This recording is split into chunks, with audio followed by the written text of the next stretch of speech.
ਹੁਣ ਆ ਚੁੱਕੇ ਹਾਂ ਸੈਕਸ਼ਨ ਬੀ ਦੇ ਉੱਤੇ। ਸੈਕਸ਼ਨ ਬੀ 'ਚ ਸਾਡਾ ਫਰਸਟ ਕੁਐਸਚਨ ਹੈ, what do you mean by partnership firm, how do you distinguish it from sole proprietorship and joint Hindu family business.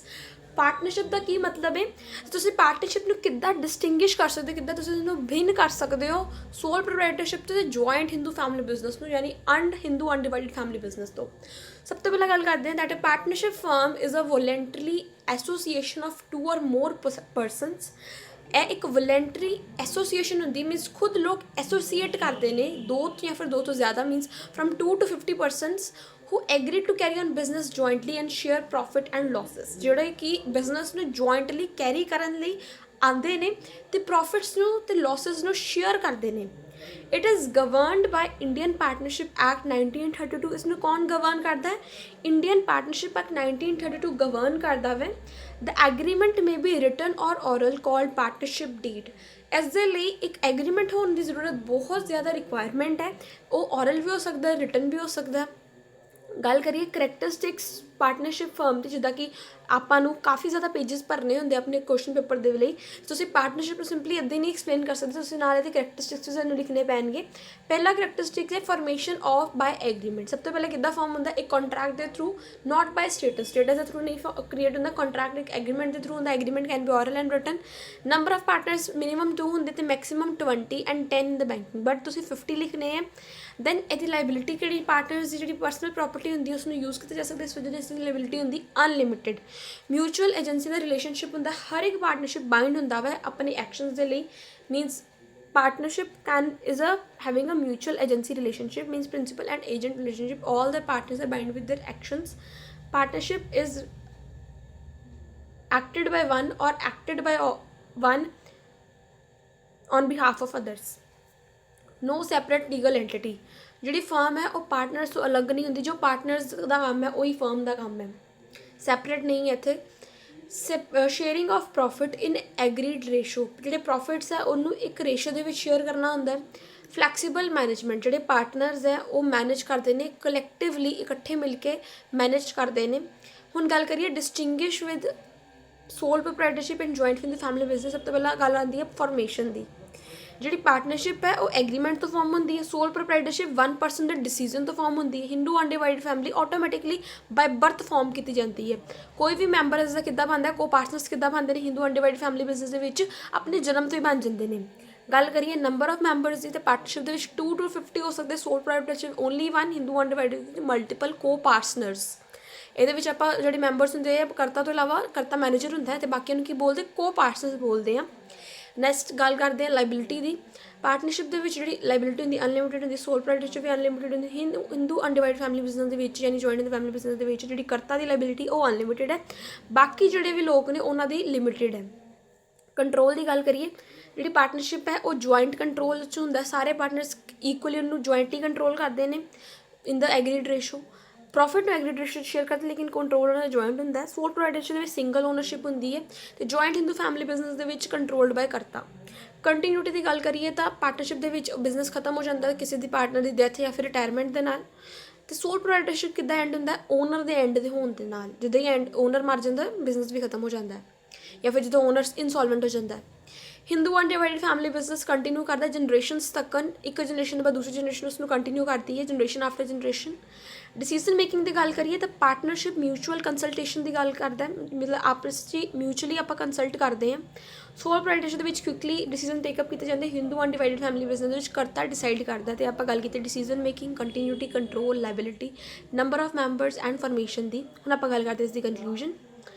A partnership lies between one man business and hereditary business. It is ideal for medium size concern। ਇੱਕ partnership ਇੱਦਾਂ ਦਾ business ਹੈ ਕਿ ਉਸ ਦੇ ਵਿੱਚ different ਲੋਕ ਆ ਕੇ business ਕਰਦੇ ਆ। ਹੈਰੀਡੇਟਰੀ ਬਿਜ਼ਨਸ ਨਹੀਂ ਆਪਾਂ ਇਸ ਨੂੰ ਕਹਿ ਸਕਦੇ, ਇੱਥੇ ਗਲਤ ਲਿਖਿਆ ਹੋਇਆ ਹੈ। ਇਹ ਆਈਡੀਅਲ ਹੈ ਮੀਡੀਅਮ ਸਾਈਜ਼ ਕੰਸਰਨਸ ਦੇ ਲਈ। ਹੁਣ ਨੈਕਸਟ ਕੁਐਸਚਨ ਹੈ, what do you understand by joint stock company? Discuss its merits and demerits. Joint stock company ਦਾ ਕੀ ਮਤਲਬ ਹੈ, ਇਸ ਦੇ ਕੀ ਮੈਰਿਟਸ ਤੇ ਕੀ ਡੀਮੈਰਿਟਸ ਹੈ? So a joint stock company is a artificial legal person. ਇੱਕ ਜੁਆਇੰਟ ਸਟਾਕ ਕੰਪਨੀ ਕੀ ਹੈ? ਇੱਕ ਆਰਟੀਫਿਸ਼ੀਅਲ ਲੀਗਲ ਪਰਸਨ, ਇੱਕ ਇੱਦਾਂ ਦਾ ਪਰਸਨ ਹੈ ਜਿਹੜਾ ਕਿ ਆਰਟੀਫਿਸ਼ੀਅਲੀ ਕ੍ਰੀਏਟ ਕੀਤਾ ਗਿਆ ਹੈ। It has separate legal entity. ਇਹਦੀ ਸੈਪਰੇਟ ਲੀਗਲ ਐਂਟੀਟੀ ਹੁੰਦੀ ਹੈ, ਪਰਪੈਚੁਅਲ ਸਕਸੈਸ਼ਨ ਹੁੰਦਾ, ਇਸ ਦੀ ਕਰੈਕਟਰਿਸਟਿਕਸ ਦਾ ਮਤਲਬ ਹੈ ਲਿਮਿਟਿਡ ਲਾਇਬਿਲਿਟੀ ਹੁੰਦੀ ਹੈ ਐਂਡ ਟਰਾਂਸਫਰੇਬਲ ਸ਼ੇਅਰਸ ਹੁੰਦੇ ਹੈ। ਜਿਹੜੀ ਓਨਰਸ਼ਿਪ ਹੈ ਉਹ ਲਾਏ ਕਰਦੀ ਹੈ ਸ਼ੇਅਰ ਹੋਲਡਰਸ ਦੇ ਲਈ, ਅਤੇ ਜਿਹੜੇ ਮੈਨੇਜਮੈਂਟ ਹੈ ਉਹ ਡਾਇਰੈਕਟਰਸ ਕਰਦੇ ਨੇ। ਗੱਲ ਕਰਦੇ ਹਾਂ ਇਸ ਦੇ ਮੈਰਿਟਸ ਦੀ। Sir large financial resources, joint stock company large financial resources ਨੂੰ ਅਰੇਂਜ ਕਰ ਸਕਦੀ ਹੈ। ਲਿਮਿਟਿਡ ਕੈਪੀਟਲ, ਲਿਮਿਟਿਡ ਲਾਇਬਿਲਿਟੀ, ਇਹ ਇਨਕਰੇਜ ਕਰਦੀ ਹੈ ਇਨਵੈਸਟਮੈਂਟ ਨੂੰ, ਕਿਉਂਕਿ ਇਸ ਦੇ ਜਿਹੜੀ ਲਾਇਬਿਲਿਟੀ ਹੁੰਦੀ ਹੈ ਉਹ ਕੀ ਹੁੰਦੀ ਹੈ, ਲਿਮਿਟਿਡ ਹੁੰਦੀ ਹੈ। ਨੈਕਸਟ ਹੈ ਪਰਪੈਚੁਅਲ ਐਗਜ਼ਿਸਟੈਂਸ, ਜਿਹੜੀ ਮੈਂਬਰਸ ਹੁੰਦੇ ਨੇ ਨਾ, ਮੈਂਬਰਸ ਦੇ ਡਿਪੈਂਡੈਂਟ ਨਹੀਂ ਹੈ ਇਹਦੀ ਐਗਜ਼ਿਸਟੈਂਸ। ਪਰਪੈਚੁਅਲ ਸਕਸੈਸ਼ਨ ਇਹਦੇ ਵਿੱਚ ਚੱਲਦਾ, ਪਰਪੈਚੁਅਲ ਐਗਜ਼ਿਸਟੈਂਸ ਚੱਲਦੀ ਹੈ। ਮੀਨਸ ਇੱਕ ਓਨਰ ਦੇ ਮਰਨ ਤੋਂ ਬਾਅਦ ਦੂਸਰਾ ਓਨਰ ਇਹਨੂੰ ਚਲਾ ਸਕਦਾ ਹੈ, ਕਿਉਂਕਿ ਇਸ ਦੇ ਵਿੱਚ ਜਿਹੜੇ ਓਨਰਸ ਨੇ ਡਿਫਰੈਂਟ ਹੁੰਦੇ ਨੇ। ਹੁਣ ਗੱਲ ਕਰੀਏ ਟਰਾਂਸਫਰੇਬਿਲਿਟੀ ਆਫ ਸ਼ੇਅਰਸ। ਸ਼ੇਅਰਸ ਨੂੰ ਬਹੁਤ ਈਜ਼ੀਲੀ ਟਰਾਂਸਫਰ ਕੀਤਾ ਜਾ ਸਕਦਾ, ਜੋ ਕੀ ਕਰਦੇ ਹੈ, ਜੋ ਇਨਹੈਂਸ ਕਰਦੇ ਨੇ ਲਿਕੁਇਡਿਟੀ ਨੂੰ। ਕਿਸੇ ਵੀ ਸਮੇਂ ਆਪਣੇ ਜਿਹੜੇ ਓਨਰਸ ਨੇ ਆਪਣੇ ਸ਼ੇਅਰਸ ਨੂੰ ਕੈਸ਼ ਦੇ ਵਿੱਚ ਕਨਵਰਟ ਕਰ ਸਕਦੇ ਨੇ। ਨੈਕਸਟ ਹੈ ਡੈਮੋਕ੍ਰੈਟਿਕ ਮੈਨੇਜਮੈਂਟ। ਇਹਨੂੰ ਕੌਣ ਮੈਨੇਜ ਕਰਦਾ ਹੈ, ਬੋਰਡ ਆਫ ਡਾਇਰੈਕਟਰਸ ਹੁੰਦੇ ਨੇ, ਇਲੈਕਟ ਕੀਤੇ ਜਾਂਦੇ ਕੰਪਨੀ ਦੁਆਰਾ, ਉਹ ਇਸ ਨੂੰ ਮੈਨੇਜ ਕਰਦੇ ਨੇ। ਫਿਰ ਹੈ ਪਬਲਿਕ ਕੌਨਫੀਡੈਂਸ, ਲੀਗਲ ਰੈਗੂਲੇਸ਼ਨਸ ਦੀ ਵਜ੍ਹਾ ਨਾਲ ਇਸ ਦੀ ਟਰਾਂਸਪੇਰੈਂਸੀ ਵੱਧ ਜਾਂਦੀ ਹੈ, ਜਿਹਦੇ ਨਾਲ ਪਬਲਿਕ ਦਾ ਕਾਫੀ ਕੌਨਫੀਡੈਂਸ ਰਹਿੰਦਾ ਹੈ ਇਹਨਾਂ ਦੇ ਉੱਤੇ। ਕਿਹਨਾਂ ਦੇ ਉੱਤੇ, ਜੁਆਇੰਟ ਸਟਾਕ ਕੰਪਨੀ ਵਾਲਿਆਂ ਦੇ ਉੱਤੇ। ਗੱਲ ਕਰੀਏ ਇਸ ਦੀ ਡੀਮੈਰਿਟਸ ਦੀ, ਇਸ ਦੀ ਜਿਹੜੀ ਫਾਰਮੇਸ਼ਨ ਹੈ ਬਹੁਤ ਹੀ ਕੰਪਲੈਕਸ ਹੈ, ਲੈਂਥੀ ਲੀਗਲ ਪ੍ਰੋਸੀਜਰ ਨੂੰ ਫੋਲੋ ਕਰਨਾ ਪੈਂਦਾ। Lack of secrecy, accounts publicly available ਮਿਲ ਜਾਂਦੇ ਹੈ ਤਾਂ ਸੀਕਰੇਸੀ ਖਤਮ ਹੋ ਜਾਂਦੀ ਹੈ comparative to sole proprietorship, partnership and other forms of business organisation. Slow decision making, bureaucracy ਬਹੁਤ ਜ਼ਿਆਦਾ ਹੈ, ਫਾਰਮੈਲਿਟੀਜ਼ ਬਹੁਤ ਜ਼ਿਆਦਾ ਹੈ, ਹਰ ਇੱਕ ਸ਼ੇਅਰ ਹੋਲਡਰਸ ਦਾ ਡਿਸੀਜ਼ਨ ਦੇਖਣਾ ਪੈਂਦਾ, ਕਿਉਂਕਿ ਉਹਨਾਂ ਦੀ ਪਾਰਟੀਸਪੇਸ਼ਨ ਹੁੰਦੀ ਮੈਨੇਜਮੈਂਟ ਦੇ ਵਿੱਚ, ਤਾਂ ਜਿਹੜੇ ਡਿਸੀਜ਼ਨਸ ਆ ਉਹ ਡਿਲੇ ਹੋ ਜਾਂਦੇ। Conflict between honours and management, share holders ਆਪਣੇ ਪ੍ਰੋਫਿਟ ਨੂੰ ਮੈਕਸੀਮਾਈਜ਼ ਕਰਨਾ ਚਾਹੁੰਦੇ, ਡਾਇਰੈਕਟਰਸ ਆਪਣੇ ਪ੍ਰੋਫਿਟ ਨੂੰ ਮੈਕਸੀਮਾਈਜ਼ ਕਰ, ਸ਼ੇਅਰ ਹੋਲਡਰਸ ਆਪਣੇ ਜਿਹੜੀ ਜਿੱਦਾਂ ਡਿਵੀਡੈਂਡ ਹੋ ਗਿਆ ਉਸ ਨੂੰ ਮੈਕਸੀਮਾਈਜ਼ ਕਰਨਾ ਚਾਹੁੰਦੇ, ਜਾਂ ਫਿਰ ਆਪਣੀ ਰਿਟਰਨ ਔਨ ਇਨਵੈਸਟਮੈਂਟ ਨੂੰ ਮੈਕਸੀਮਾਈਜ਼ ਕਰਨਾ ਚਾਹੁੰਦੇ, ਡਾਇਰੈਕਟਰਸ ਪ੍ਰੋਫਿਟ ਮੈਕਸੀਮਾਈਜ਼ ਕਰਨਾ ਚਾਹੁੰਦੇ। ਤਾਂ ਇਹਨਾਂ ਦੇ ਜਿਹੜੇ ਇੰਟਰਸਟ ਆ ਉਹ ਕਨਫਲਿਕਟਿੰਗ ਹੁੰਦੇ ਆ।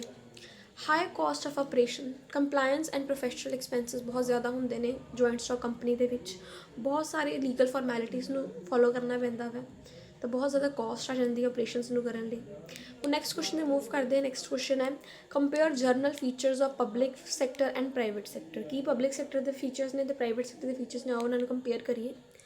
ਗੱਲ ਕਰੀਏ ਪਬਲਿਕ ਸੈਕਟਰ ਦੀ, ਤਾਂ public sector owned and controlled by government. Government ਹੀ, ਸਰਕਾਰ ਇਸ ਨੂੰ ਓਨ ਕਰਦੀ ਤਾਂ ਸਰਕਾਰ ਇਹਨੂੰ ਕੰਟਰੋਲ ਕਰਦੀ ਹੈ।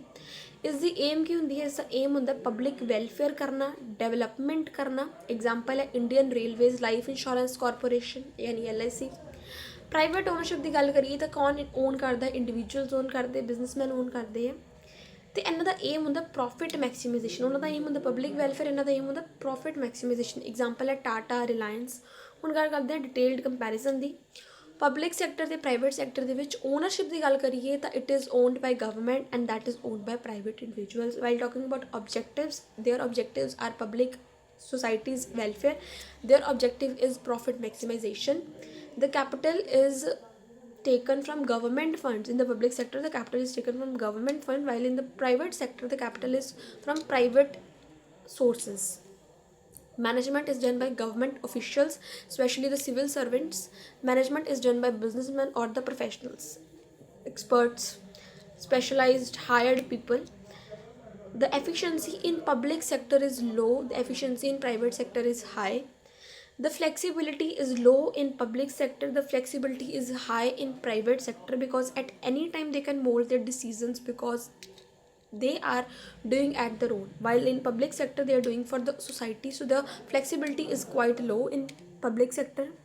Talking about accountability, public sector is accountable towards parliament, whereas private sector is accountable towards shareholders. Those are the owners. Without them they can't be in existence. Now next question पे move on करते हैं. So it's question number 4th. The question says explain different types of cooperative societies. ਹੁਣ ਬਹੁਤ ਸਾਰੀਆਂ cooperative societies ਹੁੰਦੀਆਂ ਨੇ, ਇਸ ਨੂੰ explain ਕਰਦੇ ਹਾਂ. So a cooperative society is a voluntary association formed by, cooperative society ਕੀ ਹੈ? cooperative society ਇੱਕ voluntary association ਹੈ ਜਿਹੜੀ ਕਿ form ਕੀਤੀ ਜਾਂਦੀ ਹੈ ਕਿਹਨਾਂ ਦੁਆਰਾ?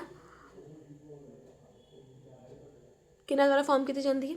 ਵੋਲੰਟਰੀ ਐਸੋਸੀਏਸ਼ਨ ਦੇ ਨਾਲ ਫਾਰਮ ਕੀਤੀ ਜਾਂਦੀ, ਮੀਨਸ ਲੋਕ ਆਪ ਆਪਣੀ ਮਰਜ਼ੀ ਦੇ ਨਾਲ ਐਸੋਸੀਏਟ ਕਰਦੇ ਨੇ ਇੱਕ ਮਿਊਚੁਅਲ ਇਕਨੋਮਿਕ ਬੈਨੀਫਿਟ ਦੇ ਲਈ। ਸਾਰਿਆਂ ਦਾ ਇੱਕੋ ਹੀ ਏਮ ਹੁੰਦਾ, ਇੱਕੋ ਹੀ ਇਕਨੋਮਿਕ ਬੈਨੀਫਿਟ ਹੁੰਦਾ। It works on principals of self help, equality and democracy.